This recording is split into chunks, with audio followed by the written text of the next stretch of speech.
Il est de retour, la pista, le Cyrano. Jean-Pierre Amourita, le solo des solo, et chaque Kyoto. Je vous dis merci au nom de tous les Camerounais.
I'm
Véronique Mas, à Toulouse.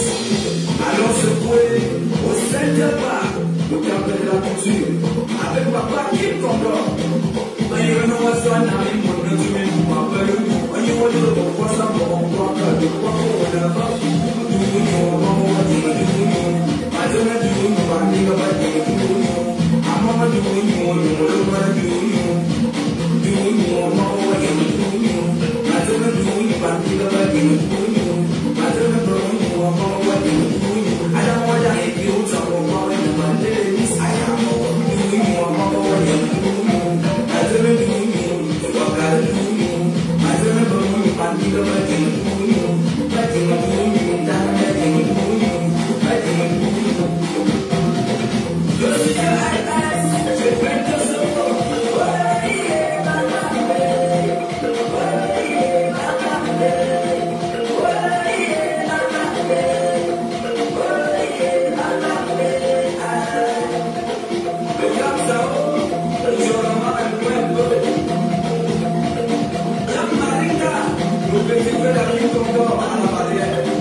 Bonjour tout le monde.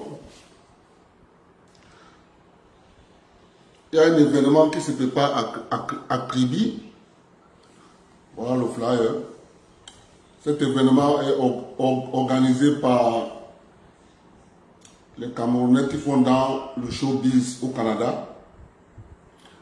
L'événement sera présenté par DJ Tef Chaleur.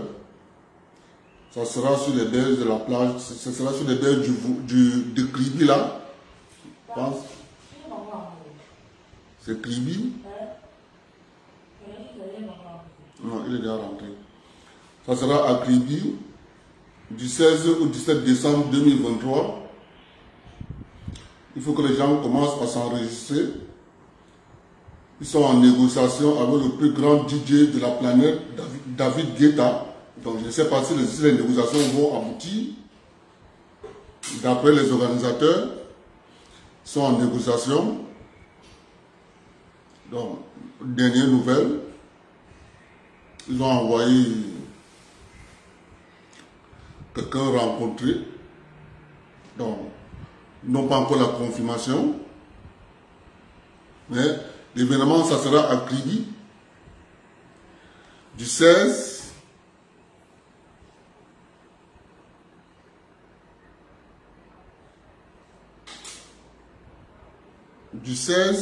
au 17 décembre 2023. L'événement sera organisé à Kribi du 16 au 17 décembre 2023. Au moins 50 DJ vont venir. Animation non-stop. Donc, pour ceux qui sont à Kribi, Yaoundé, Douala, Idéa, préparez-vous. Vous aurez la fête à gogo à Kribi.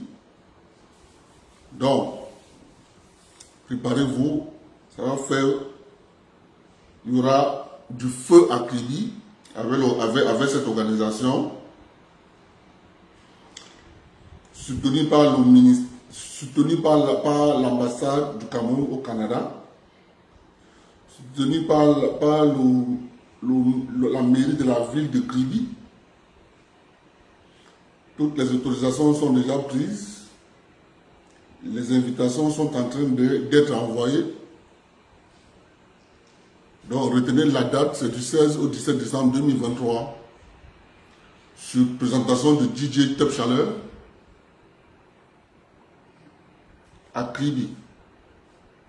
Et chers amis, comme vous le connaissez, je vais vous faire passer d'abord quelque chose. Parce que quand nous on parle ici, écoutez donc ce qu'un Camerounais dit.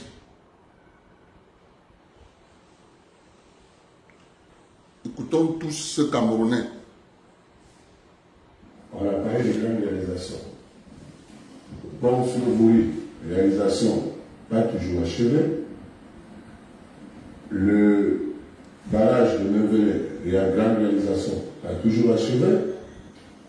Le barrage de Nombaga, grande réalisation, toujours pas achevé. L'autoroute Douala-Yaoundé, grande réalisation, toujours pas achevée. Et maintenant, on nous parle d'émergence en 2035. En 2035, M. Bokoro, si vous ajoutez à 38 ans, 15 ans, ça veut dire que pour que le Cameroun soit développé, il faut que M. Biya ait fait 53 ans au pouvoir. M. Bokoro, il a dit d'une chose, le plus grand malheur qui soit arrivé au Cameroun, c'est l'arrivée de M. Biya à la tête de ce pays.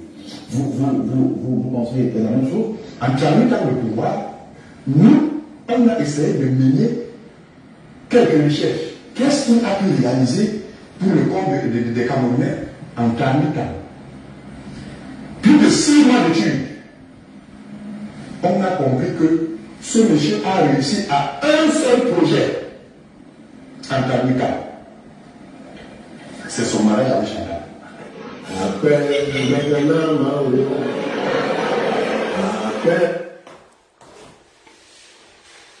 Donc, vous avez écouté les saboteurs. Vous avez écouté les saboteurs. C'est ça, lorsqu'on dit, les gens viennent sur les plateaux de télévision pour saboter et calomnier quelqu'un. C'est ce genre de personnes et ce genre d'individus. Moi, je n'ai pas eu besoin de 6 mois d'études. Je n'ai pas eu besoin de 6 mois d'études. J'ai juste besoin de 1 heure, parce que je vais faire. J'ai juste besoin de 30 minutes pour présenter ce que M. Biya a fait en 40 ans de pouvoir. Parce que quand ces gens parlent comme ça, il faut prendre leurs vidéos et répondre après qu'ils ont fait leur déclaration. Il faut répondre ça à chaque fois que les gens ressortent ces documents, ces vidéos d'archives et les remettre sur la place publique. Nous, on a le devoir de toujours répondre. C'est pour ça que je vais prendre la peine de répondre à ce monsieur. Monsieur Biya n'a rien fait. Monsieur Biya a fait une seule chose, qu'il a réussi à faire, son mariage avec Chantal Biya. Il a fait une chose que M. Biya a fait. 2 choses que M. Biya a fait. M. Biya est arrivé au Cameroun, au pouvoir. La République du Cameroun. Moi, c'est les faits historiques. Et c'est pour ça que nous, on va toujours les battre à plate couture. M. Biya est arrivé au pouvoir en 1982. Yaoundé, la capitale, avait le CETIC de Mwaikele, le CETIC Chalatamana. C'est fini. Ça, c'est à Yaoundé.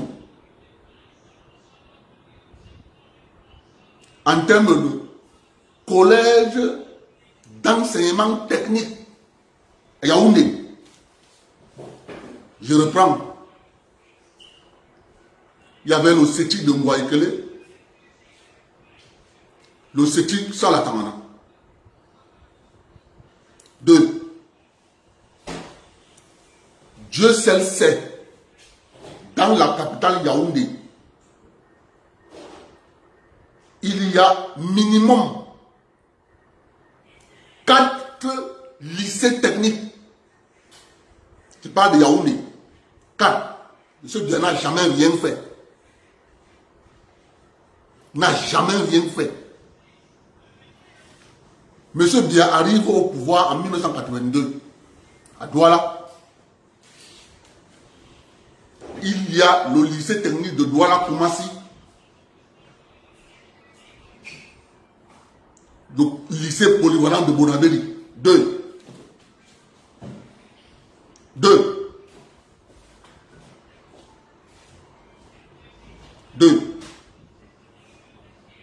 Alors je vous parle. À Douala, vous avez le lycée technique de Nilon, lycée technique de Ndorbon, lycée technique de Ndorem, lycée technique de kilomètre 14, lycée technique. Il y en a au moins à Douala 5 lycées techniques. M. Biya n'a jamais rien fait. Il n'a rien fait depuis 40 ans. M. Biya est venu au pouvoir. Il a trouvé la République du Cameroun. Avec 600 km de route bitumée. 600. Ça veut dire le nord, le centre-sud, l'est, l'ouest, le nord-ouest, le sud-ouest et le littoral. Avec dans leur totalité, en termes de kilomètres de route bitumée, 600 kilomètres de route bitumée. Ces gens qui bavardent sur les plateaux de télévision, ces gens qui bavardent, savent que M. Biya est venu au pouvoir. Yaoundé Mbanayo n'était pas goudonné. Ces gens qui bavardent, qui insultent Paul Biya, savent que quand M. Biya arrive au pouvoir, Yaoundé Mbanayo n'est pas goudonné.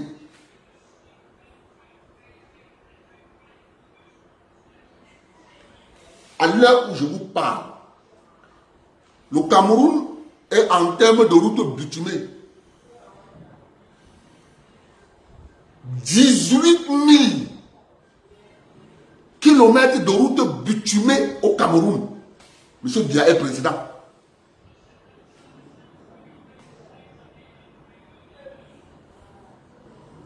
M. Biya est venu au pouvoir au Cameroun. La République du Cameroun, à Yaoundé, avec l'hôpital central de Yaoundé, le centre universitaire, le CUS, centre hospitalier universitaire de Yaoundé, le CUS, l'hôpital de la CMPS de la Caisse. Voilà ce que la République du Cameroun avait en termes de établissement hospitalier. 3. À Yaoundé. M. Biya n'a jamais rien fait. Il y a un quartier célèbre à Yaoundé où on trouve l'hôpital général. On trouve l'hôpital pédiatrique de Yaoundé.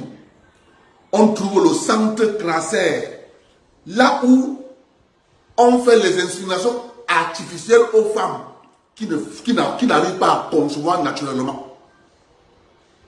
M. Biya a réussi, par le docteur Kassia, à faire installer au Cameroun un centre de développement de chirurgie endoscopique où on met les femmes, les bébés dans le ventre. M. Biya n'a jamais rien fait. Moi, je suis d'accord avec eux. Que M. Biya n'a jamais rien fait. Mais entre ce que moi je dis et leur discours, vous comprenez clairement que la haine te ferme les yeux. La haine fait en sorte que comme tu détestes M. Biya, parce que tu crois que comme M. Biya est président, il va venir te prendre dans ta chambre et te dire voici le travail, viens travailler. J'aime toujours prendre l'exemple sur moi. Moi, j'ai mes camarades de classe, quand on était encore petit, quand on disait, on nous posait la question, vous allez travailler où? Tu avais d'aucuns qui disaient, je vais travailler au garage administratif. D'aucuns qui disaient, je vais travailler à l'UQAM. D'aucuns qui disaient, je vais travailler. Tous mes camarades, mais personne n'avait jamais dit, moi je vais faire la mécanique au bord de la rue. Personne n'avait jamais dit, moi je vais ouvrir un garage. Personne. Or, nous étions tous en train de faire les études dans le domaine de la mécanique. Donc, il n'est pas interdit de rêver. Oui. Mais,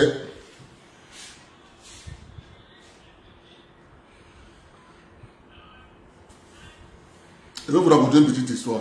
Un jour, ma petite soeur,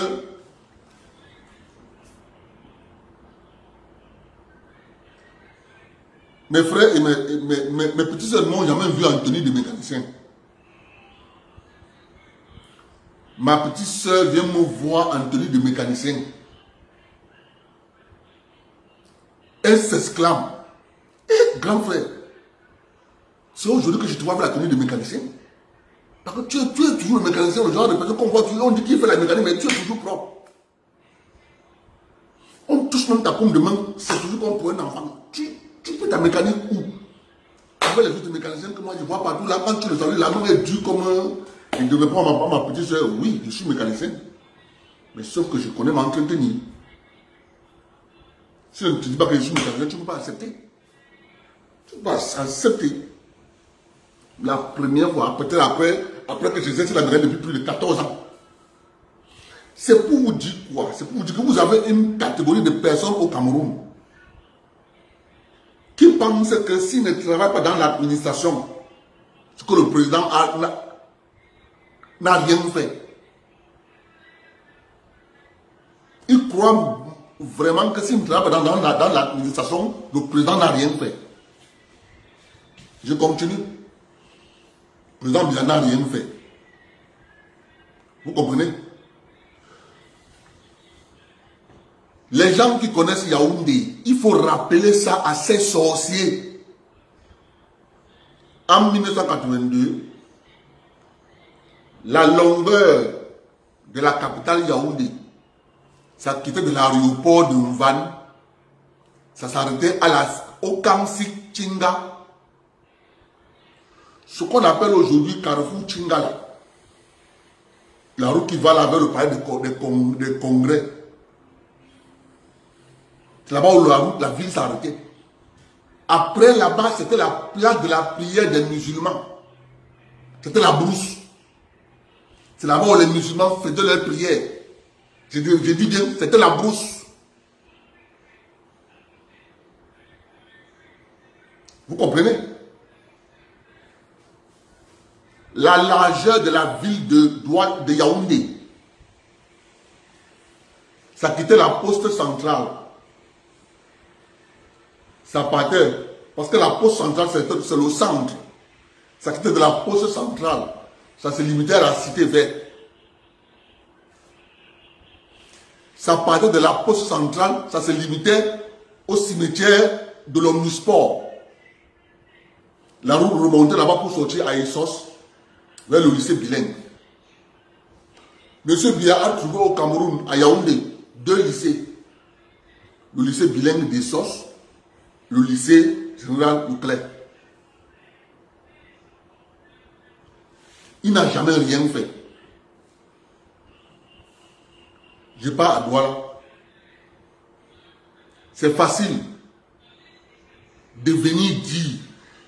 Il faut que quand quelqu'un vient à la télévision, il ne vient pas à la télévision pour déverser, montrer sa haine contre M. Biya. Il faut qu'il vienne à la télévision pour être efficace dans ses critiques. Il doit être honnête. De le reconnaître. Bon, si tu ne reconnais pas ça, et que tu viens t'asseoir sur un plateau de télévision, tu ouvres ta bouche et de dire La seule chose que M. Biya a fait, c'est son mariage. Quand M. Biya est au pouvoir, il y a un de Bolowa est Goudonné. C'est Goudonné. Je veux vous rappeler en passant. Yaoundé Sangmilima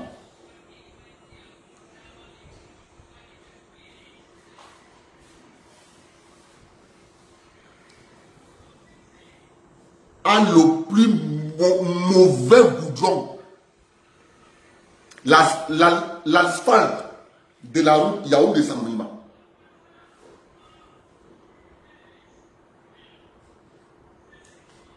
Le seul tronçon qu'on a essayé de rattraper, c'est entre le carrefour qui sépare. Tu vas à Sangmilima à gauche, tu vas à Ebolova à droite.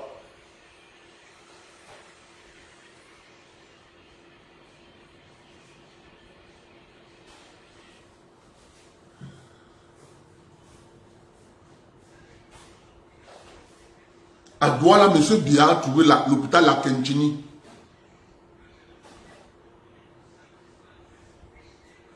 C'est ce qu'il a trouvé. Vous-même, vous pouvez compter ce qu'il y a à Douala. Génico, général.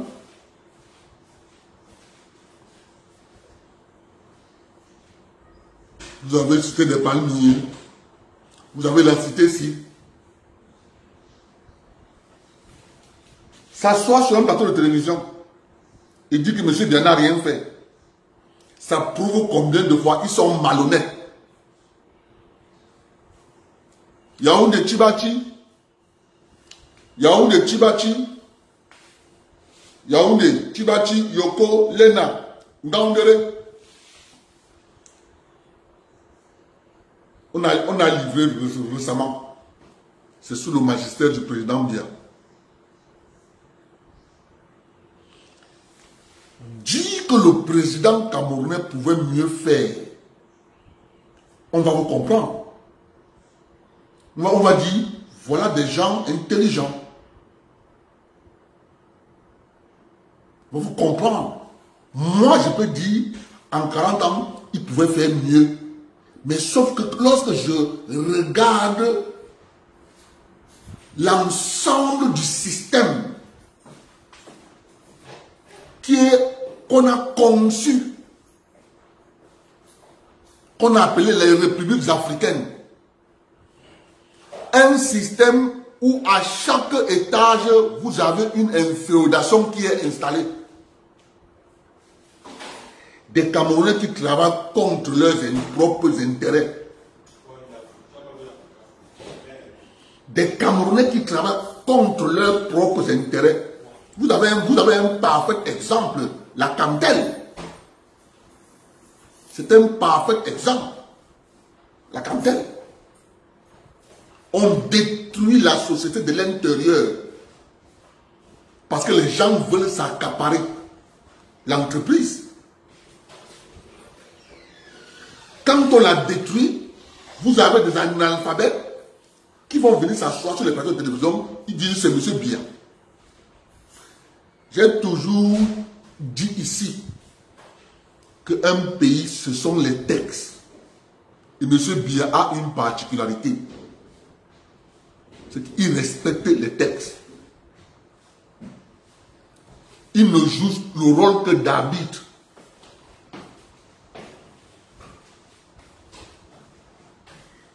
Et il fait ce dont la Constitution lui autorise de faire. Il promulgue les lois. Il signe les décrets. Il signe les traités. Il assure l'intégrité. Il assure l'intégrité territoriale de la République. Il n'a jamais failli. C'est pour ça qu'il a sorti les gros moyens pour neutraliser Boko Haram. Il est allé en France. On n'a pas vu ça en Afrique francophone. M. Hollande était assis. M. Hollande a pris la parole. Il a parlé. D'autres personnes ont pris la parole. Ils ont parlé. M. Biya a pris la parole. La première phrase qui sort de sa bouche, nous nous sommes réunis ici aujourd'hui pour déclarer la guerre à Boko Haram. Hollande a enlevé ses lunettes. S'est tourné là, regardé le général français. Il regarde le général français dans les yeux, il remet ses lunettes, il regarde M. Biya.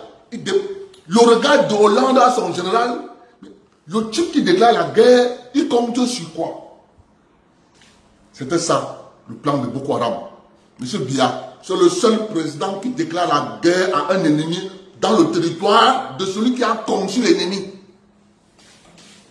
Il est le seul. Il faut reconnaître ce que M. Biya a fait. Ne venez pas avec la haine, parce que vous le détestez. On ne vous interdit pas de détester M. Biya. C'est votre droit. Mais ne venez pas dire le contraire de ce qu'il n'a pas fait. Vous pouvez reprocher à M. Biya la lenteur dans l'exécution de son programme et de son projet politique. Mais pour les Camerounais avisés, ont compris que sa lenteur a beaucoup sauvé le pays. Oui, oui. C'est ça qu'il est question. Arrêtez d'avoir une haine stérile sur les réseaux. Monsieur Biya travaille. Mais comme il est un président, il ne travaille pas seul. Il a une équipe. Et cette équipe fait ce qu'elle peut faire avec ses manquements.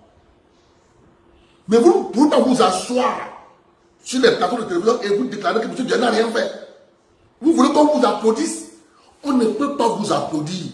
Parce qu'on sait que c'est du pur mensonge.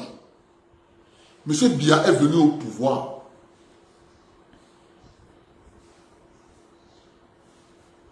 Il a trouvé le barrage d'Idéa, le barrage de son loulou. Il a ajouté le barrage de Lardo, Naktigal, Lompanga, Mekim, Mvele. M. Biya est venu au Cameroun, il a trouvé qu'il n'y a pas de port à Kribi. Il a créé un port à Kribi. M. Biya est venu au pouvoir. Ça va énerver les gens. Mais c'est la vérité. Le Cameroun, c'est le premier pays en Afrique francophone qui a ce qu'on appelle un dock. Le dock pour les chantiers navals. C'est le premier pays en Afrique francophone d'avoir un dock d'une longueur de 148 mètres de long. Détestez M. Biya comme vous voulez. Les faits. Je ne sais même pas si tu connais même ce qu'on appelle un dock. Je ne sais pas si tu connais ce qu'on appelle un dock. C'est ce qu'ils font dans la marine. Ce qu'ils font dans le chantier, dans les chantiers. Navals qui savent ce qu'on appelle un dock. Pour que les gens comprennent bien. Lorsqu'on veut faire la révision d'un bateau, quand on vous dit le bateau est allé en révision, le dock, c'est le style de bateau qui entre dans l'eau. Il entre dans l'eau. Le bateau qui vient en révision monte. Le dock ressort de l'eau jusqu'à ce que la plateforme où le bateau se trouve, il porte ce bateau. Le Cameroun a ça. C'est à Douala. On a traité ça, c'est à Limbe. Ça travaille là-bas à Limbe. Dès que le dock là est arrivé à Limbe, on a engagé la guerre des anglophones. Ce doc dans le projet exact, le port de Kribi devait avoir lieu à Limbe. Lorsqu'on a transféré le doc là-bas. Vous là, vous qui détestez Paul Biya, pour rien. Parce que pour vous, Paul Biya doit être partout. Paul Biya travaille avec les collaborateurs qui lui rendent compte. Et ces collaborateurs ont ce qu'on appelle une délégation de pouvoir. C'est le pouvoir de Paul Biya qu'exerce un préfet, un sous-préfet, un chef, un délégué départemental, un délégué régional. Ça, c'est le pouvoir de Paul Biya qu'on a partagé aux gens. Et c'est ces gens qui doivent faire le travail au quotidien. Pas Paul Biya qui travaille au quotidien.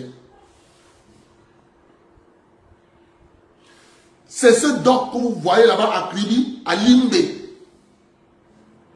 que les gens cherchent à saboter. Après, on va dire au président Biya, oh, le doc de marche, il faut vendre.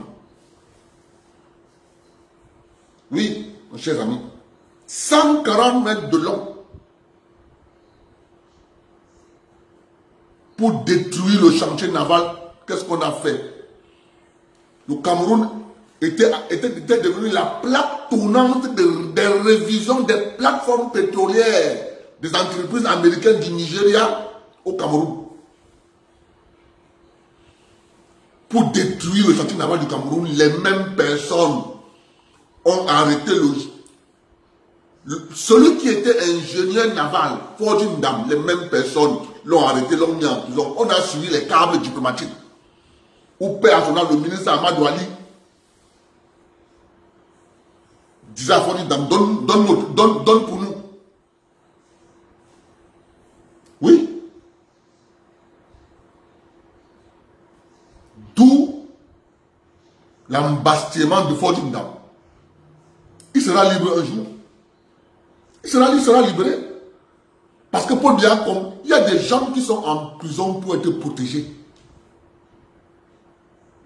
Au Cameroun, je vous dis, il y a des gens qui sont en prison pour être protégés parce qu'ils ont exposé la vision. Le système qui maintient les pays africains dans le noir, c'est déversé sur eux. Paul Biya les laisse en prison pour les protéger. Parce que ce que le monsieur de Fortune Dam faisait à Douala, je vous jure,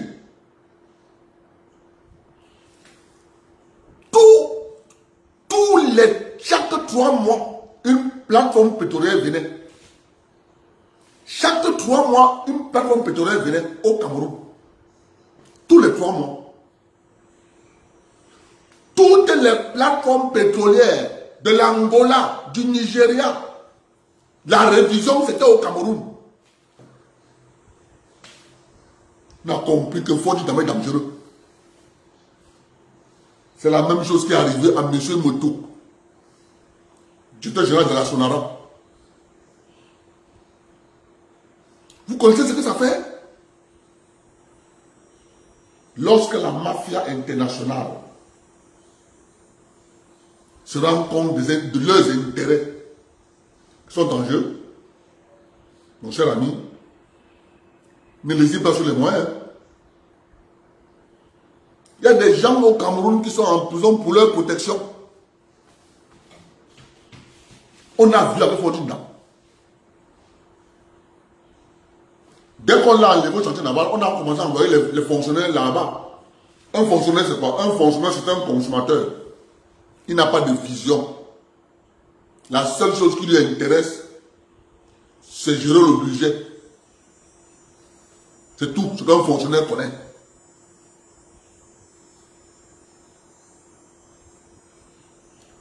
Le chantier naval est parti de 6 000 employés à 200. La question que vous devez vous poser, toutes les plateformes pétrolières de l'Angola, du Nigeria, qu'on réparait au Cameroun, sont allées où? On les répare quand même quelque part. On fait les révisions quelque part. C'est où? Vous connaissez où? C'est parti en Afrique du Sud. Oui, oui. C'est parti en Afrique du Sud. Vous croyez que c'est la première fois qu'ils le fassent? Mais non, ils ont fait ça avec la Cameroun Airlines. Ils ont fait la même chose avec la Cameroun Airlines. Boeing a installé à Douala son centre technique de révision. Parce qu'en termes de visite des avions, on a les visites A, B, C. On faisait toutes les visites de Boeing 737 à Douala. A, B, C. À Douala. Pas de Camerounais. Les Camerounais du ministère de transport de l'époque, dont le ministre s'appelait Dakaï Kamga, ont démantelé le centre technique de Boeing à les mettre à Addis Abeba. Vous dites que c'est Paul Biya? Il faut donner les noms de vos parents qui détruisent le Cameroun à longueur de journée. C'est Paul Biya qui est assis à Camtel. Paul Biya vous demande de gérer vos biens. La Camtel, c'est pour les Camerounais. Mais les directeurs qui sont à Camtel cherchent leur intérêt. C'est ça la vérité. Donc laissez Paul Biya tranquille. Il fait ce qu'il peut faire. Quand il finira, Dieu lui rappellera auprès de lui. Les autres viendront prendre. Pour le moment, il a notre soutien. Nous allons le soutenir aujourd'hui et demain. C'est pour ça qu'il faut vous répondre. Maintenant, je vais vous mettre une autre vidéo des hommes politiques qui nous disent que le problème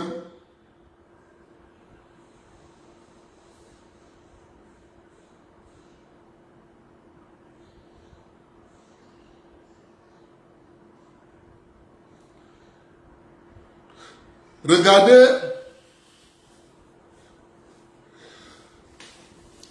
ce qui se passe à la Fédération camerounaise de powerlifting. Powerlifting, c'est les gens qui soulèvent les barres de fer. Vous connaissez ça, non? Regardez vous-même ce qui se passe là-bas.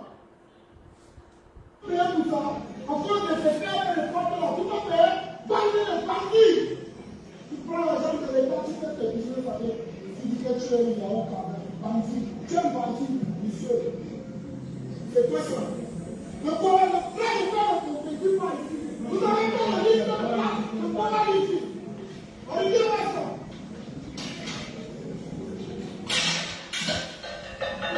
Laissez-moi ça. Pas le pouvoir ici. Nous, on est dans la liste classée entre nous qui devons compétir. Nous, on ne compétit pas. Par rapport à vos gestes, vous êtes des bandits. On ne compétit pas. On ne compétit pas. Ils ont fait en fin de suite 1000 comme quel avion. Avant les gens de l'État qui sont décaissés. C'est toi qui as dépensé pour lui. Il t'a donné tout l'argent. Tu as dit que moi tu fais des millions. Bandit. Vous êtes bandit. Vous êtes bandit. Bandit. Oui.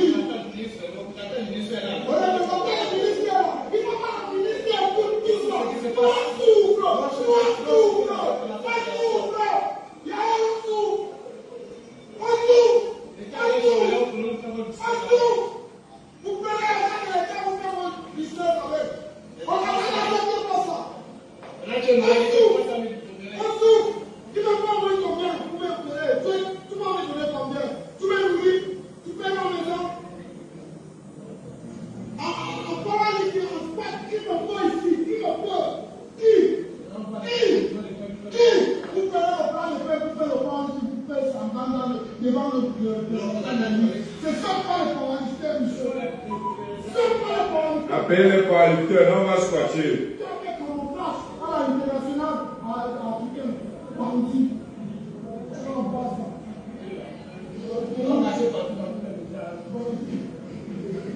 Ne touchez pas le président.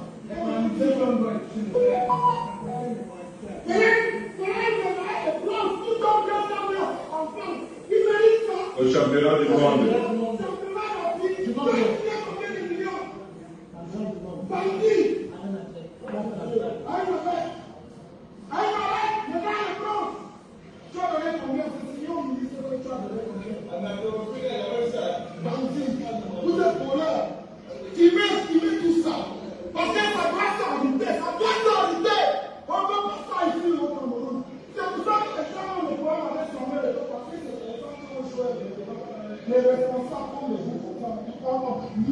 le ministère de la fédération comme les relations de l'Ubis, en fait, maintenant, là, il gère les années.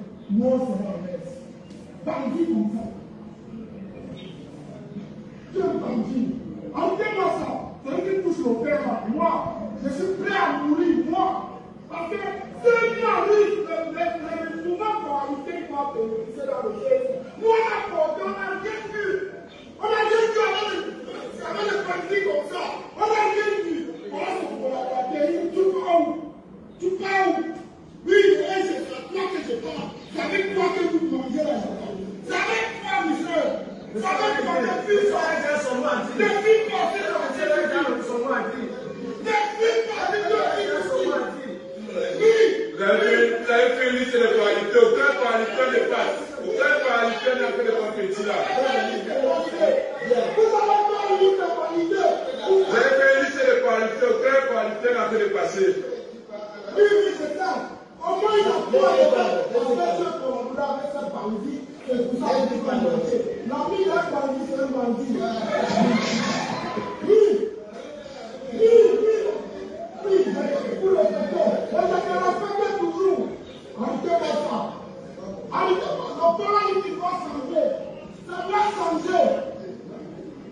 Allez venir, monsieur mon père. Parti comme ça, on a un changement dans le pays. Les gens ne pourront pas.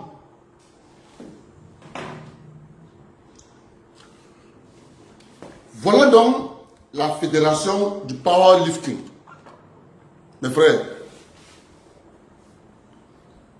quelqu'un va au championnat du monde du powerlifting. Il obtient une médaille de bronze. On lui donne 200 000. Mais c'est parce que les Camerounais qui sont dans le powerlifting refusent d'utiliser leur cerveau. Première des choses à faire, créer un syndicat de powerlifters camerounais. Interpeller la Fédération internationale de powerlifting sur les montants, sur les primes qu'on verse à la Fédération camerounaise de powerlifting. Vous allez voir. Est-ce que vous ne connaissez pas que le jour où Samuel Eto'o a déclaré de sa bouche que lorsque lui il signe un contrat, il y a un pourcentage qu'on donne à la fédération. Est-ce que vous connaissez qu'à chaque fois qu'un joueur camerounais, reconnu comme camerounais, signe un contrat à l'international, il y a un pourcentage qu'on reverse à la fédération. Eto'o a compté son argent que la fédération a eu. Ça avoisinait plus de 4 milliards sur les contrats de Samuel Eto'o. C'est Eto'o qui sort l'information. Donc il faut que les gens utilisent leur cerveau. Gesticuler, c'est bien.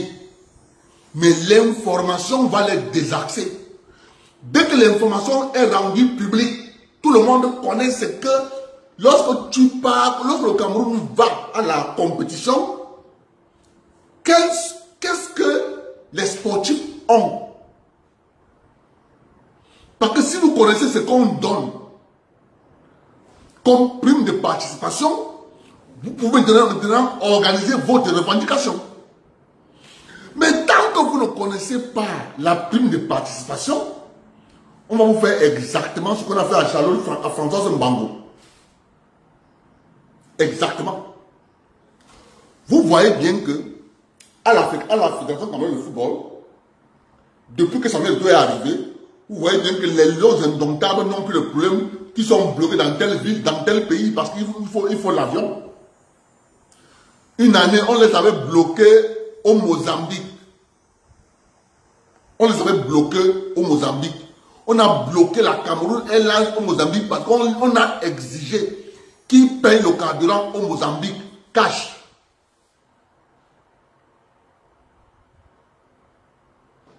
Ils voulaient utiliser les relations. Ils ont appelé l'ambassade. L'ambassade est venue. On a exigé au Lyon, à la Cameroun, de payer le carburant. C'est Eto'o qui a utilisé sa carte de crédit Gold. Payé. Vous comprenez?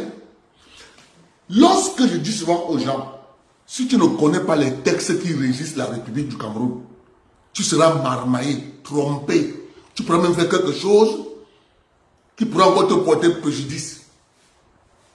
C'est pour ça que moi je dis aux gens, j'ai lu tous les textes qui organisent l'économie au Cameroun. J'ai compris la natte. C'est pour ça que j'ai dit aux gens, organisez-vous. Ce que je vous dis là, aucune élite ne pourra vous le dire. Si tu prends les textes sur la libéralisation économique du Cameroun, tu vas découvrir beaucoup de choses à l'intérieur. Mais le problème est que les gens ne lisent pas. On fait des débats sur des personnes. Au lieu de faire des débats sur ce qui permet aux gens de vivre dans une commune, dans un village, dans une ville. C'est l'économie. Mais si vous ne maîtrisez pas le rouage, vous allez être la marchandise. Vous allez être la marchandise. Vous allez vous rendre compte de l'escroquerie. Ce fera trop tard. Voilà donc ce que les gens veulent que le Cameroun soit en matière de sport. Le monsieur organise la fin du championnat de powerlifting au Cameroun. Il met la liste des powerlifting. Il ramasse les gens un peu partout dans le quartier. Son problème à lui, c'est de justifier les fonds dépensés au cours de la saison. Donc il s'en fout. Qui est powerlifter, il s'en fout. Il fabrique la liste des powerlifting, il ramasse les gars au quartier, il les amène, il dit que venez porter le faire. Le représentant du ministre est là. Voilà, on a fait la saison sportive, voilà, on a remis les trophées, voici le champion du Cameroun. Champion du Cameroun, là. Qui le connaît? Personne ne le connaît. Mais on va juste faire ce qu'on appelle, on va prendre un journaliste corrompu. On va dire, il faut filmer ça. On a déjà fait le résumé. On donne au journaliste le résumé qui va aller lire soit à Canal 2, soit à Equinox. Mais comme on connaît qu'ils ont toujours une seule chaîne où ils font leur propagande, c'est Canal 2. Et deux fois à la CATV. On va vous dire, en sport, les powerlifters camerounais ont bouclé la saison avec la remise des trophées. On montre le président de la fédération, Yao Calvin qui remet les trophées. Après on lui tend le micro. Il félicite les powerlifters. Or, en réalité, ce sont les figurants. Il a porté les figurants. Il a rempli les figurants dans l'affaire. C'est ça la vérité.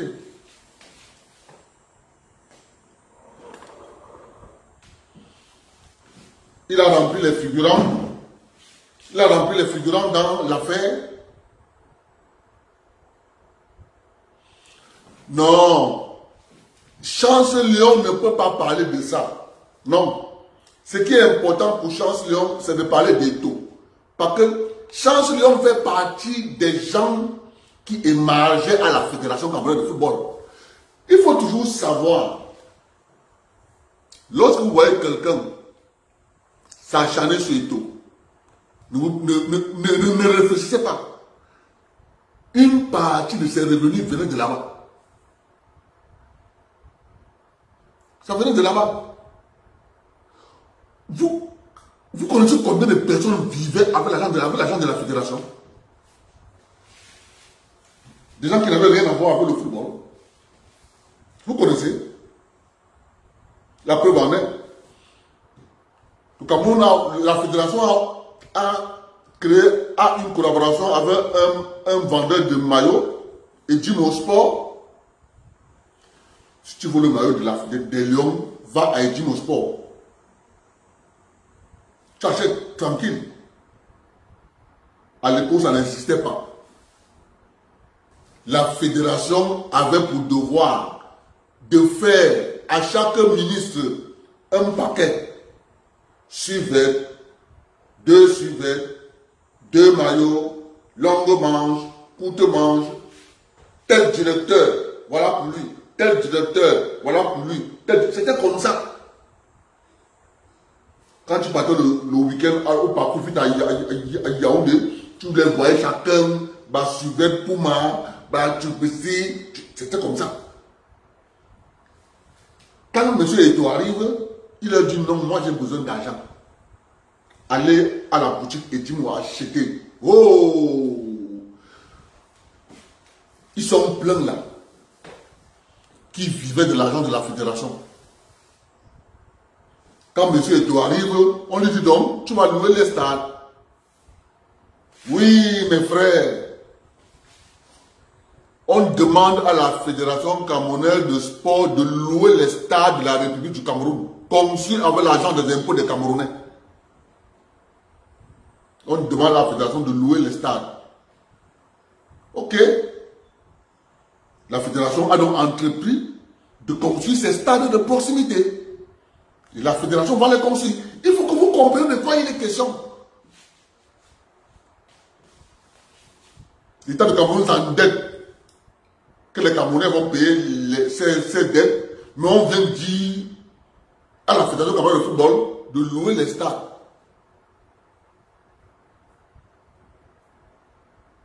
La Fédération a donc choisi les villes et va construire les stades de proximité. Terminé. Il ne faut pas être méchant comme ça. Pas être méchant comme ça. Je vous mets monsieur. Il s'appelle qui?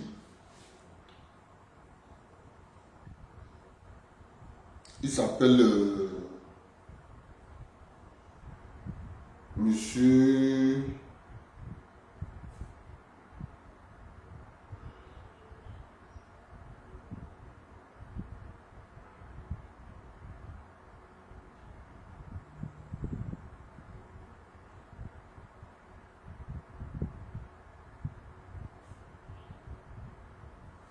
L'ancien maire, il s'appelle encore cela.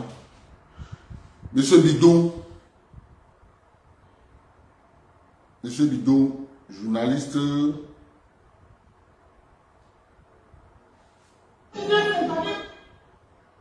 Monsieur Bidon, l'ancien maire de Yaoundé 6.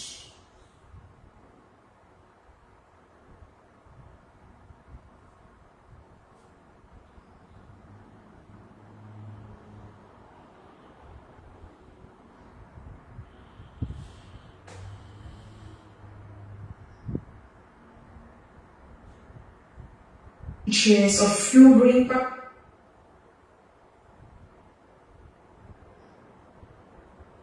As supporters at the news conference venue.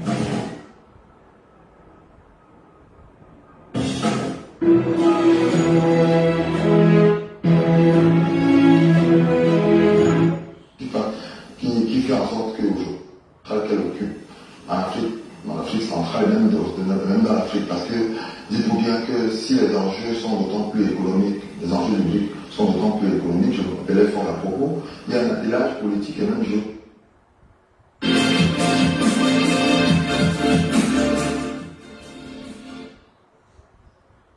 Je cherche M. Bilois. Je cherche M. Bilois. C'est lui que je cherche. Il a dit quelque chose à Camdis.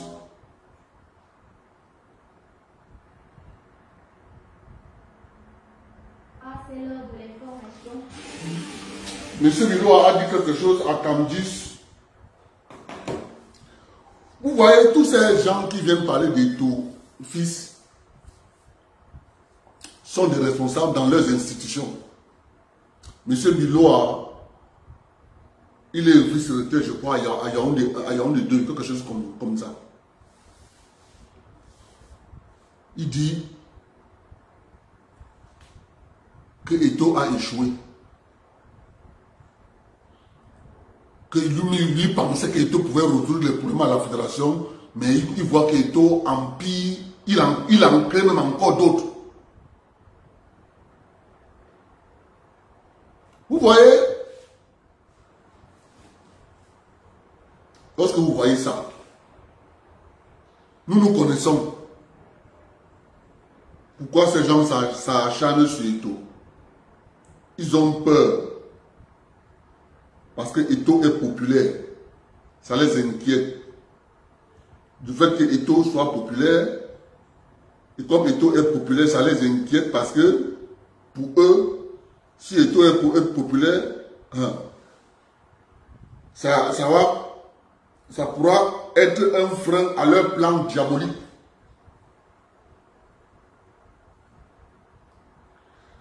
Ça pourra être un frein à leur plan diabolique.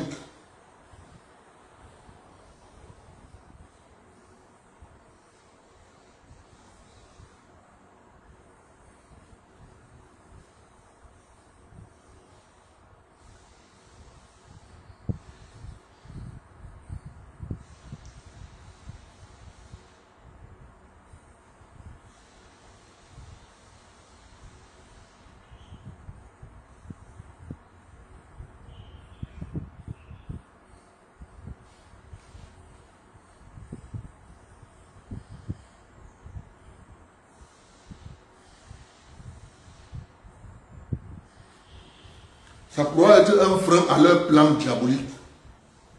Donc, c'est pour ça qu'il faut à tout prix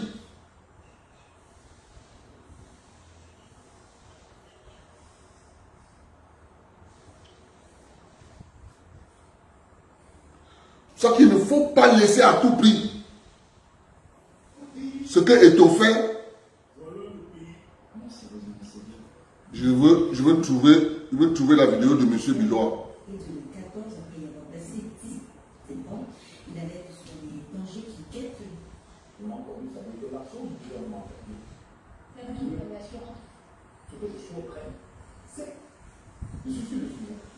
Le préfet a jamais été posé. Le commandant de ministère des pouvoirs, avait déclaré qu'il souhaiterait avoir le parcours de M. Georges Weah a eu, et Samuel Eto'o a eu pratiquement le même parcours que Georges Weah en matière de football. Mais sauf que Georges Weah est devenu président de la République.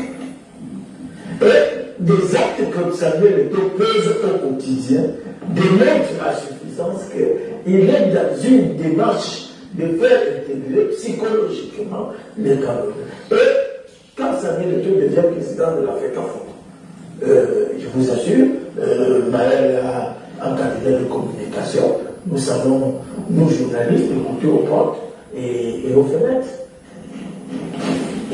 La panique est totale dans les rangs du régime.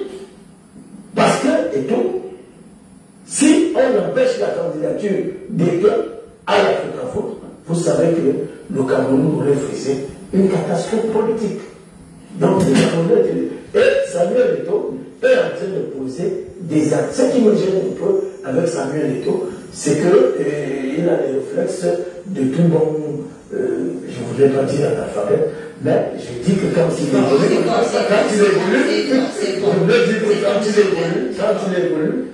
évolue, il évolue toujours en marge de la légalité. Même au sein de l'Africafoot, toutes les décisions sont contestées. Toutes les décisions sont contestables. Est-ce parce qu'il n'a pas un background nécessaire pour comprendre un genre de décision pour savoir que... Mais il a entouré de juristes, il a entouré d'intellectuels. On ne dirait pas.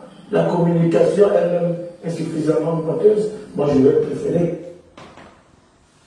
Vous voyez donc Saint-Éloi Bidoum qui dit que, en fait, c'est une manière, il faut comprendre dans le langage, c'est une manière de dire que Samuel Eto'o est analphabète. En fait, c'est ça qu'il veut dire. Donc, il renverse dans la phrase. Je ne voulais pas dire qu'il est analphabète. En fait, c'est ça qu'il veut dire. C'est ce genre de personne que si tu lui enlèves le fait qu'il a appris à parler français, il ne connaît plus rien. Même en Ewondo, il ne connaît rien. Même en Ewondo, sa langue maternelle, il ne connaît rien. Si tu lui poses la question de savoir quelles sont les initiations d'un enfant bêtis qu'on faisait à l'époque, que quelles sont les initiations que passait un jeune garçon, Betty et Wondo, dans l'Antiquité. Parce que quand un petit garçon, Betty, à l'âge de 10 ans, avait atteint 10 ans, il y avait un rite qu'on lui passait. À 15 ans, il y avait un rite qu'on lui passait. À 18 ans, il y avait un rite qu'on lui passait. Parce que pour l'homme Betty, la puissance s'évalue en termes de être un bon chasseur. Parce qu'un bon chasseur est au même titre que quelqu'un qui peut protéger la communauté contre toute attaque. Il ne connaît pas. Vous voyez? Mais il est prêt à traiter quelqu'un d'autre d'analphabète. Mais si tu lui enlèves ce français qu'il parle, il devient quoi? Parce que même dans sa langue maternelle, je viens les Wondo, je vous dis, il y a des rites. Jusqu'à l'âge de 18 ans, chez les petits, il ne connaît pas. Mais il parle français. Il trouve que comme lui parle français, il peut traiter d'autres personnes d'analphabète. Il dit à Eto que Eto n'a pas le droit de rêver d'avoir le parcours de George Weah. Je lui rappelle en passant. George Weah a eu le parcours qu'il a eu. Mais il n'a jamais eu le parcours d'Eto. George Weah n'a jamais été le meilleur joueur le plus payé du monde. Donc Eto et George Weah n'ont pas le même parcours. Il faut restituer les faits. Ce sont les faits historiques. George Weah a eu un parcours élogieux au Milan AC. C'est tout. Eto a pris un petit club qu'on appelait Mallorca. Là, il a fait tutoyer les grands clubs d'Europe. Il est allé au Barça. Il a hissé le Barça encore haut. Il est allé à l'Inter de Milan. Il a hissé l'Inter de Milan encore sur le toit de l'Europe. Ne compare pas George Weah et Eto. Ils n'ont pas le même parcours. Mais ils sont deux footballeurs africains de mérite. Tu comprends? Eto, son parcours dans le domaine du football, pour le moment, il n'y a pas de comparaison à faire. Le problème, c'est quoi? Le problème, c'est qu'ils ont peur. Parce que Eto vient avec une nouvelle manière de faire. Eto, ce n'est pas les discours. Eto, ce sont les actes. Or, ces bonhommes passent le temps à servir aux Camerounais des discours. Eto, ce sont des actes.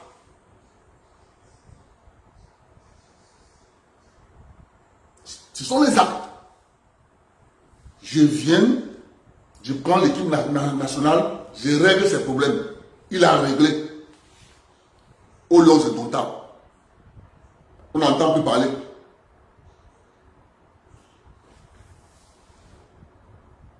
Lorsqu'il attaque maintenant le championnat, pour reformer le championnat, les bandits, présidents de club, sortent chacun de leur troupe. Les clubs boutiques, qui ne sont pas là pour développer le sport, le football camerounais, qui sont là pour leurs propres intérêts, sortent sur les plateaux de télévision. Moi, j'ai suivi M. Feuche raconter des histoires sans tête, sans queue. Sans tête, sans queue. Si vous voulez gérer le football, allez dans la salle de Bafoussam.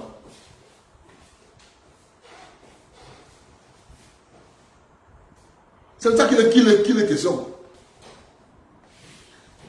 Moi, je dis une fois de plus à tout le peuple camerounais,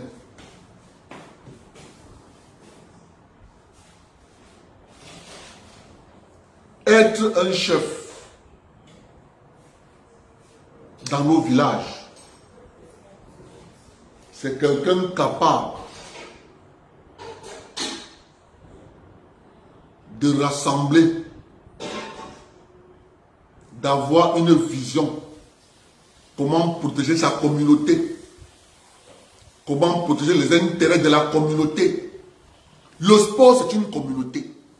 Et le président de cette fédération a le devoir de protéger les intérêts de tout le monde. Mais sauf que pour protéger les intérêts de tout le monde, il faudra vous mettre les règles sur pied, qui sont claires, que ce soit clair pour tout le monde. Alors, dans ce travail, il y a des gens qui sont habitués à fonctionner dans de la boue, dans du chaos. Parce que c'est du chaos qu'eux ils vivent. S'il n'y a pas le chaos, ils ne peuvent pas vivre. Ils préfèrent un désordre. Des gens ont pris le championnat camerounais pendant 10 ans. Ce sont les présidents des clubs qui ont géré le championnat camerounais pendant 10 ans. 10 que la Ligue a fonctionné. 10 ans. Il y avait des saisons où on ne jouait pas le football. Il y avait des saisons où on désignait un champion dans un bureau. Les mêmes présidents ont vu que c'est grave. Ils sont allés en banque, on nous dit qu'on a dissous la Ligue. Ils ont demandé à la fédération de récupérer ses compétences.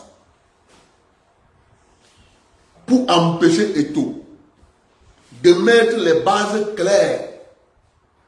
Si tu veux être un dirigeant de sport, voici ce qu'on te demande. Tu veux être un dirigeant de club, voici ce qu'on te demande. Tu nous apportes ça, ton club est validé. Ils ne veulent pas ça. Ils veulent des clubs boutiques. J'ai 300 000, mais après je légalise mon association sportive, j'ai mon club. Sans compte bancaire, sans entraîneur, sans rien, sans terrain de sport. Ils ne veulent rien, ils ne veulent pas d'engagement. Ils veulent juste leur boutique. Ils ne veulent pas avoir d'engagement, ils veulent leur boutique.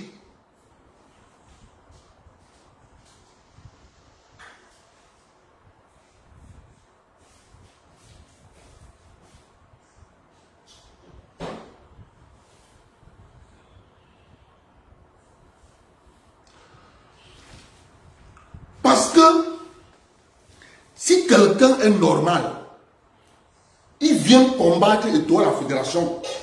La question que vous devez lui poser, quelles sont les conditions qu'on pose pour avoir un club de football? C'est ça que le peuple camerounais doit savoir. Nous allons extirper de l'imposture. Quelqu'un va prendre son argent, il va à la préfecture, il crée son association de sport, il a un club de football. Il commence à payer les transports aux gens, marcher partout, aller jouer par-ci, aller jouer par-là. Allez voir dans quelles conditions ces joueurs-là dorment. Allez voir. Donc, on leur demande, dorénavant, pour avoir un club de football, voici ce qu'on te demande. Donc, il y a des conditionnalités pour avoir un club de football. Ils se rendent compte qu'ils seront tous disqualifiés. Ils disent qu'il faut que Eto'o parle.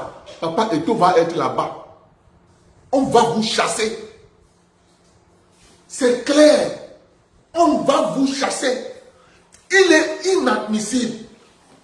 Si on dit que c'est parce que ce qui va se passer à la fédération, c'est que ça va redonner du pouvoir au club communautaire. Chacun sera obligé d'aller composer avec le club de son cœur. Dynamo de Douala, Canon de Yaoundé, Unisport de Bafang, Racine de Bafoussam, Aigle de la Main Noire, Aigle Bamouto de Bouddha. Chacun ira participer à dire que bon, ok, moi j'ai mon club de cœur, tu pars là-bas. Dans ces conditions que vous voyez là, ce sont des clubs boutiques. Il va juste créer une association, c'est fini à la sous-préfecture. C'est terminé. Puis il n'a pas d'engagement. Aucun joueur n'a un compte bancaire. En fait, ces joueurs, les joueurs qu'il a sont ses esclaves. Il vous condamne la vie. Il peut bouger ta carrière comme il veut, sans que la fédération n'intervienne. Dis donc, tu es son joueur. Même si tu veux partir de son club, il s'oppose. Or, on sait bien qu'un joueur peut décider de ne pas partir d'un club. Vous avez le droit de respecter la décision d'un joueur. Mais eux, c'est pas ce qu'eux ils font. Il va à la Ligue professionnelle de football du Cameroun, il limite la signature du joueur, il renouvelle le contrat du joueur. Pas possible. Il va même jusqu'à refaire l'acte de naissance du joueur. Il commence à faire le jeu de chantage. Que tu as double acte. Donc tu as fondé sur l'âge. Alors que c'est lui qui est parti faire pour tenir le joueur. Voilà la réalité de ces gens. Ils sont là, ils parlent des taux. Pour le moment, Ito va d'abord nous régler la fédération camerounaise de football. Quand il va la redresser, quand il va la redresser, que le football camerounais va reprendre. Vous vous imaginez combien d'années le Cameroun a fait sans gagner un titre continental? Vous vous imaginez? Ça ne leur dit rien. Ce qui est important pour eux, c'est qu'est-ce que je gagne. Qu'est-ce que je gagne? Non. Il faut assainir ce milieu. Il faut ce qui est bien avec Ito, c'est qu'il connaît exactement le problème de la fédération. C'est pour ça que vous voyez, la première chose qu'il a fait, il est venu, il a enlevé l'eau du marais. À ce moment-là, on peut voir les crocodiles qui sont couchés dans le marais. Quand il n'y a pas l'eau dans le marais, qu'est-ce que le crocodile fait? Il sort du marais pour chercher encore l'autre eau. C'est ça que vous les voyez faire. Ils sont sortis du marais, ils n'ont plus l'eau parce qu'avec l'eau dans le marais, ils sont cachés dans l'eau. Ito est arrivé, il a séché le marais, il a enlevé l'eau du marais. Ils sont obligés de sortir. Ils ont dit, on va accompagner Ito à la fédération, mais nous allons l'empêcher de mettre son projet, parce que son projet va à l'encontre de nos intérêts. Donc, on va amener Ito, on va l'aider de prendre la fédération, et de l'intérieur, on va lui imposer à adhérer à notre mafia. S'il n'adhère pas à notre mafia, on va le combattre. Papa, vous avez fait une grosse erreur. Parce que Ito que vous voyez là, vous allez combattre 30 millions de Camerounais. Vous avez affaire à 30 millions de Camerounais qui vont vous combattre partout où vous serez. Les Camerounais vont vous combattre partout où vous allez vous cacher. C'est de ça qu'il est question. Des gens prennent le football en otage pendant des années. Le Cameroun qui avait les bons joueurs à l'intérieur du pays, ils ont renversé la vapeur. Maintenant, l'équipe nationale est obligée d'aller chercher les joueurs à l'extérieur. Et le Cameroun est allé en Coupe du Monde 90. La défense n'était que les joueurs du championnat camerounais. Si tu mettais juste une seule personne, Massine Benjamin, tout le reste, c'était championnat camerounais. Même chose en 1982. Même chose en 1998. Des bandits ont compris que le domaine du sport, ça peut payer. Ils sont venus s'agripper au sport, confisquer le football camerounais.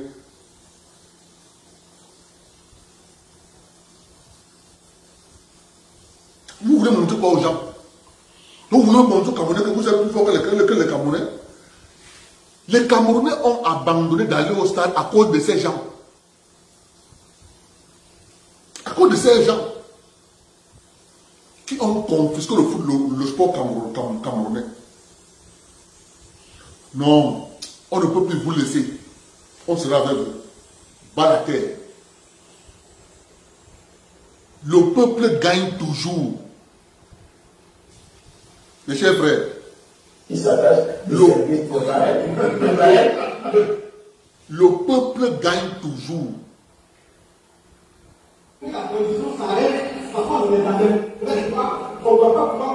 Je vais vous mettre le discours. Écoutez le discours du ministre burkinabé. Les mêmes choses qui se passent au Cameroun là.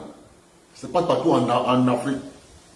Vous avez une classe de personnes qui pensent que c'est eux qui doivent continuer à bénéficier. Écoutez le ministre burkinabé. Aujourd'hui, c'est parce que les intérêts, ils estiment que les intérêts sont liés. Alors, on ne veut pas, on dit à l'idée, il faut chasser les assommants. On dit à l'idée qu'il n'est pas à sa place. On dit à l'idée que tel élément n'est pas à sa place, il faut le changer. Parce qu'on estime que les assommants sont venus avec l'intérêt de ça pour mettre dans les couscous. Moi, je n'ai pas amené l'intérêt de ça. J'ai amené l'intérêt de ça.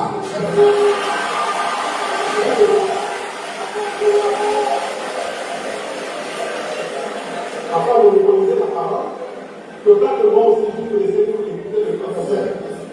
Mais je vous dis, je vous le répète. Ceux qui s'assèrent, ils n'ont pas de message. Moi, je dis le numéro sur la toile. N'importe quel diplômé qui veut qu'il appelle, il envoie un message. Sans les messages, les accès, le relais à donner.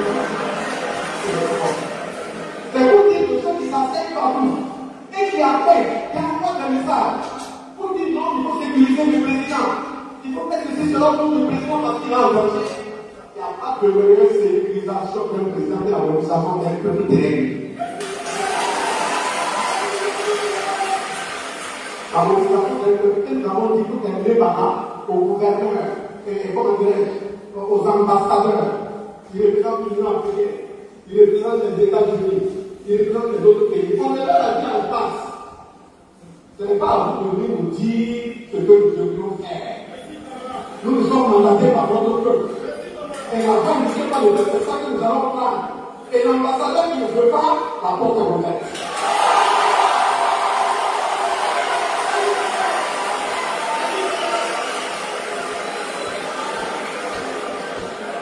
Et nous allons savoir aller encore au niveau international.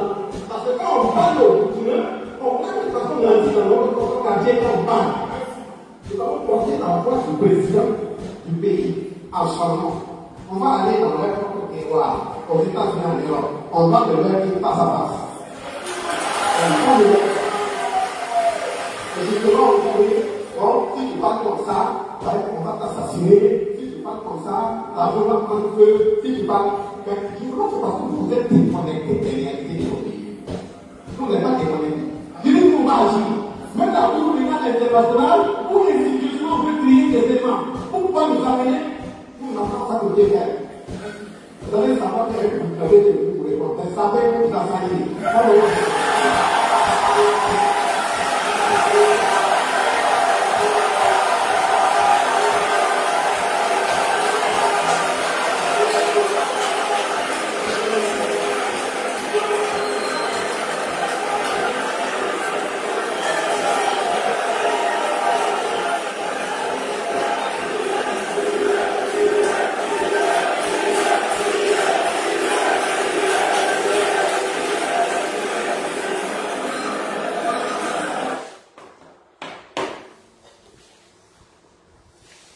C'est le jour du lancement de l'entrepreneuriat, du financement de l'entrepreneuriat communautaire.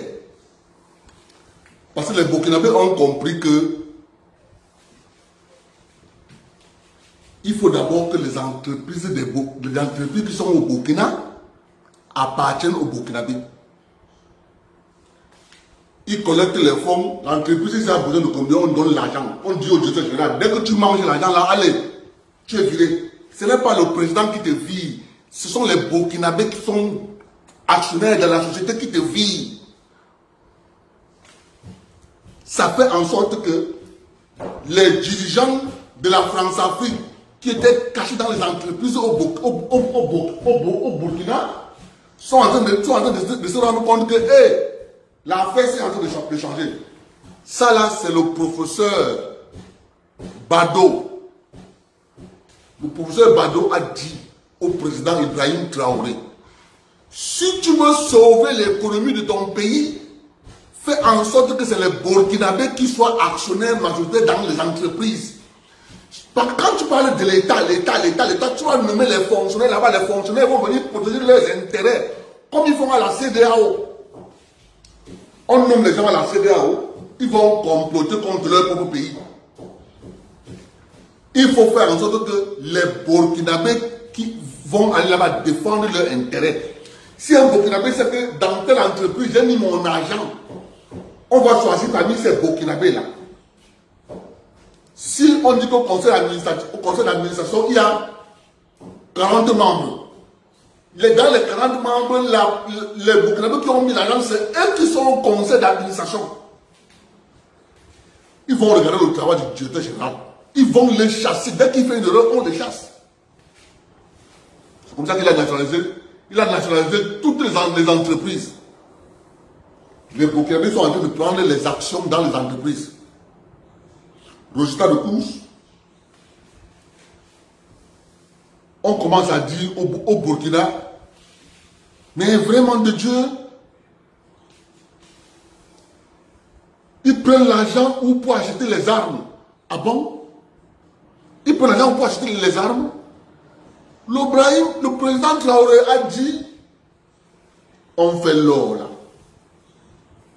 Vous trouvez normal que c'est quelqu'un qui fait l'or chez vous, qui vous dit, j'ai fait 3 tonnes, c'est moi. Tu as fait 3 tonnes? Oui, on écrit 3 tonnes. Il a dit qu'il a fait 3 tonnes. Hein. Tu trouves ça normal? Le journaliste répond au président, non, c'est pas normal. C'est nous qui devons dire à la société que d'après nos relevés, on trouve que tu as fait tel nombre de tonnes. Parce que nous avons les argents qu'on a mis dans la société. Mais comme d'habitude, les agents qui sont là-bas, ils sont contents parce qu'on va donner à sa femme les visas et les enfants, les visas vont revenir, ils vont aller en France, États-Unis, Canada, partout, au détriment de son pays. Il ferme les yeux sur tout ce que l'entreprise fait au pays. C'est terminé. Au Burkina, c'est terminé. Les fonctionnaires véreux sont en train de se cacher parce que le ministre Bassoloma a dit c'est fini. Je suis arrivé ministre. J'ai trouvé une liste de recrutement dans la fonction publique. On te dit la liste si ça vient de la présidence. La liste si ça vient du premier ministère. La liste si ça vient du machin. J'ai pris tout ça. J'ai déchiré. J'ai jeté à la poubelle. Lorsque un enfant ne connaît pas chercher son pain quotidien, vous le mettez fonctionnaire, il va venir détruire le pays. Comme ils ont détruit le pays. Parce qu'il n'a fait aucun effort. Il est assis chez lui. Papa lui a cherché le travail. Nous allons organiser un concours national de recrutement dans la fonction publique. Tu échoues, tu rentres chez toi. Ce sont les Burkinabés qui seront militants, qui auront passé le concours, qui seront assis dans les bureaux et ils vont travailler. Et ces Burkinabés vont défendre la République. Si vous renversez la pyramide, de prendre des enfants de parents gâtés qui sont assis chez eux, le père a écrit son nom dans la liste du premier ministère, on va les embaucher, on va les mettre dans le ministère, c'est eux qui vont trahir le pays demain. Mon frère, au Burkina, ça chauffe maintenant, c'est-à-dire la fonction publique au Burkina.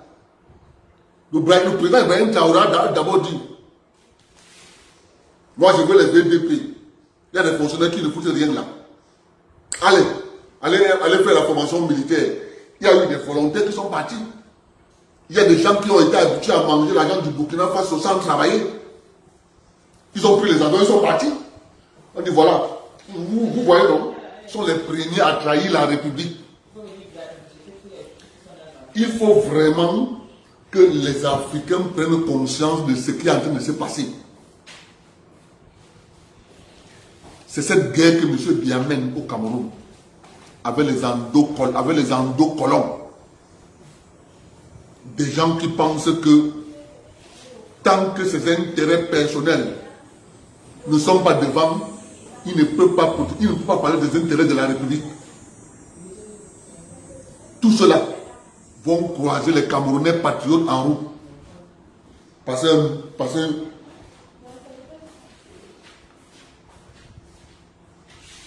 un bon dimanche, un bon début de semaine. On se prend le week-end prochain. La révolution est en marche en Afrique. Tant pis pour ceux qui ne comprennent pas qu'il fallait changer de fusil d'épaule. Un pays comme la France a refusé carrément de comprendre que le monde est en train de changer. Les Chinois proposent les infrastructures aux Africains. Les Russes proposent aux Africains la sécurité. L'Inde propose aux Africains la mécanisation de l'agriculture. Les Européens proposent aux Africains le ndepsisme. Et ils veulent qu'on les suive. Mais c'est pour ça que Poutine est populaire en Afrique. Parce que le renversement des valeurs naturelles en Afrique, ça ne passe pas. Et Poutine s'est mis en défenseur ardent de l'ordre naturel que Dieu a créé. C'est pour ça qu'il est populaire en Afrique. Mais des Français, avec leurs analystes bidons dans les plateaux de télévision, ne vont pas dire des choses, ne vont pas dire ces choses. Poutine est populaire en Afrique parce qu'il a pris fait et cause pour l'ordre naturel de Dieu. Les Chinois proposent aux Africains le développement des infrastructures. La Russie dit que moi je vais assurer la sécurité.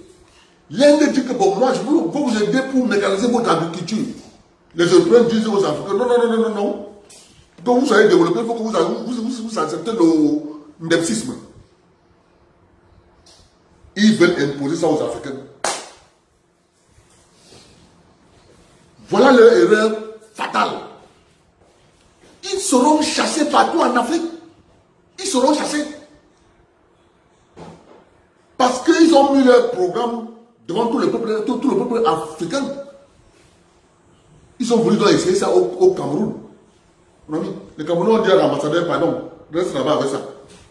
Va faire ça là-bas chez vous. Bye bye. On se prend le week-end prochain.